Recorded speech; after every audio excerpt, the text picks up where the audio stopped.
folks, welcome to the Prepared Homestead. This is Travis. Thank you all for stopping by to watch. Haven't done a news brief all week. Been busy.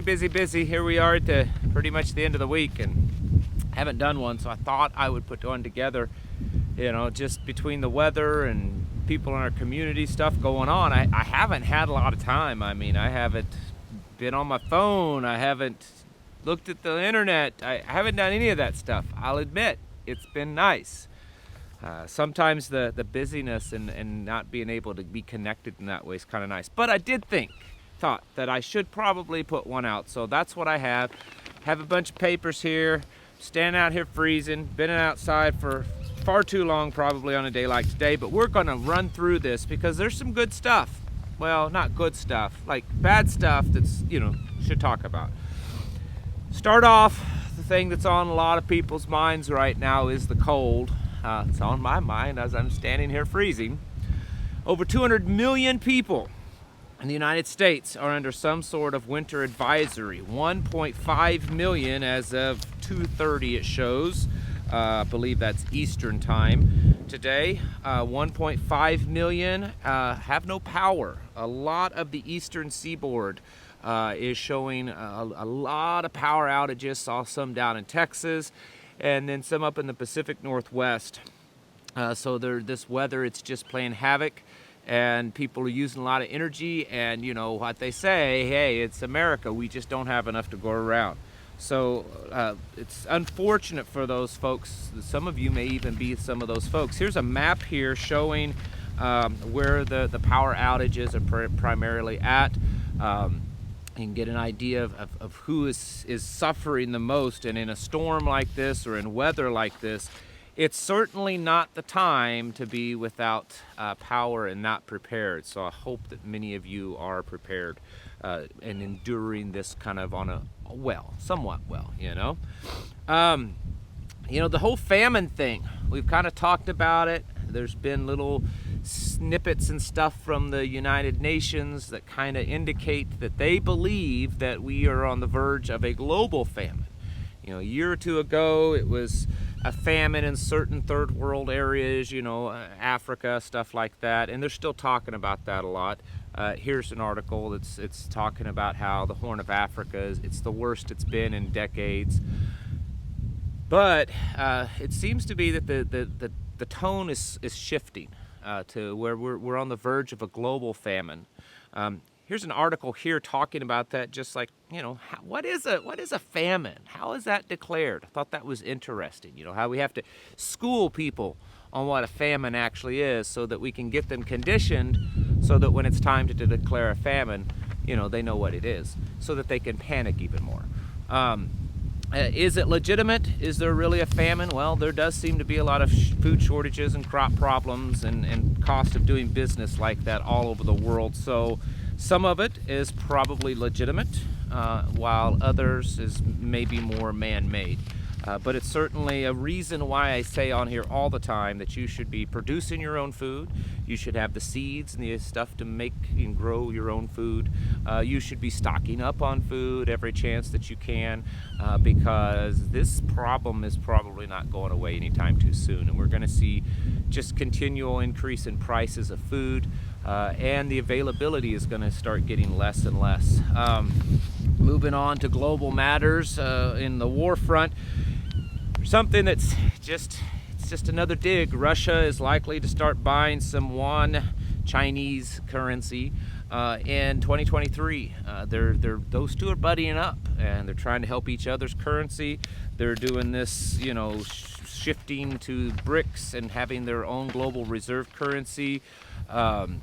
Albania is now the next country. There's several that have joined BRICS, and there's several more that are wanting to. Albania is the next one, it looks like, to be part of BRICS, which is this, kind of the alternative to NATO, I guess you could say. And they are planning on having their own gold-backed global reserve currency. And when that happens, folks, it's going to be a pretty bad day for the US dollar. Speaking of Russia, U.S. Congress prepares to declare war against Russia. Now, before anyone jumps to any conclusions, yes, this article is slightly misleading, or maybe they're hyping it up, but basically what the article is saying is the way that Congress is acting, it's as if they are preparing at some point to either officially declare war against Russia or to encourage us to actually become physically involved. In a direct sense anyways. You know, Congress aims to label Russia an aggressor state instead of a state sponsor of terrorism. So they're labeling them in a different way, and that has a lot. I mean, it's like Congress. Did you see that, you know, Zelensky made a surprise visit to Washington and, you know, schmoozed with Biden and got a kiss from Nancy Pelosi. I don't know who got the worst end of that deal, but I'm sure he left with many more billions promised, and it was, because this new spending bill is like $47 billion more going to Ukraine.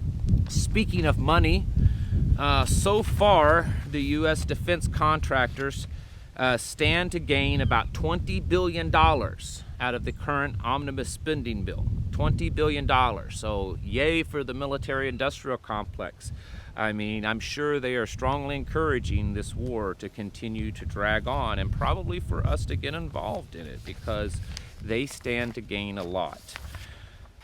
Speaking of Russia, once again, Russia is they've said this several times or something like this, that they are fighting combined forces in Western Ukraine. They're at this point not just saying combined forces like we are supporting Ukrainians. They're saying they're fighting some combined forces, that there's actually more people in Western Ukraine than just Ukrainians that they're fighting. It'd be interesting to see if they can produce any, you know, concrete evidence of this and how this will go. Speaking of war and Russians and, you know, us getting involved and how we will fare with that, maybe this is the last one to fall. I hope not. I wasn't a Marine, but I do have some respect for them, even though I joke about them all the time. For those of you that complain about me joking about Marines, it's half of my friends are Marines, and it's fun to pick on them, even though because they know they're like the best, right? Marines have been told to stop using sir and ma'am to avoid misgendering superiors. Apparently, the Marine Corps commissioned a study done by a university on gender and misgendering and stuff, and this study by this university concluded that the Marines were the last branch to still use the ma'am and sir stuff, and that they should stop doing that. And so there seems to be a phasing out now, or going to happen, of the Marines and their gender-specific pronouns. Ooh, we gotta not do that. In China, I'm sorry folks, but it's cold out here, and I've been out here for too long, and I'm struggling. Bear with me. Whew. China is saying that they're probably having, or at least this is the UK research, sorry. UK research is saying that China is probably experiencing deaths daily now of about 5,000 a day because of the So even though they have lightened up on their lockdowns, it does seem that they're still getting that. And I am still convinced that we're not totally done with the whole health crisis debacle, whether it's this one that they're going to revitalize or another new one that's coming at us. It's just too good for them to not utilize that fear on the people. Folks, a lot of stuff going on, okay? It doesn't mean you should panic. It just means that it should reinforce the reasons that you prepare, okay? When you hear these news briefs, it should give you an idea of how close we're getting, a little bit closer, that you should be putting a little bit more effort, that you should be making a much more finite focus on your preps and putting more effort into them. Folks, it's time now to get your houses in order, to prepare yourselves mentally, physically, and spiritually. Thank you for watching, and I'll catch you in the next video. I am going inside.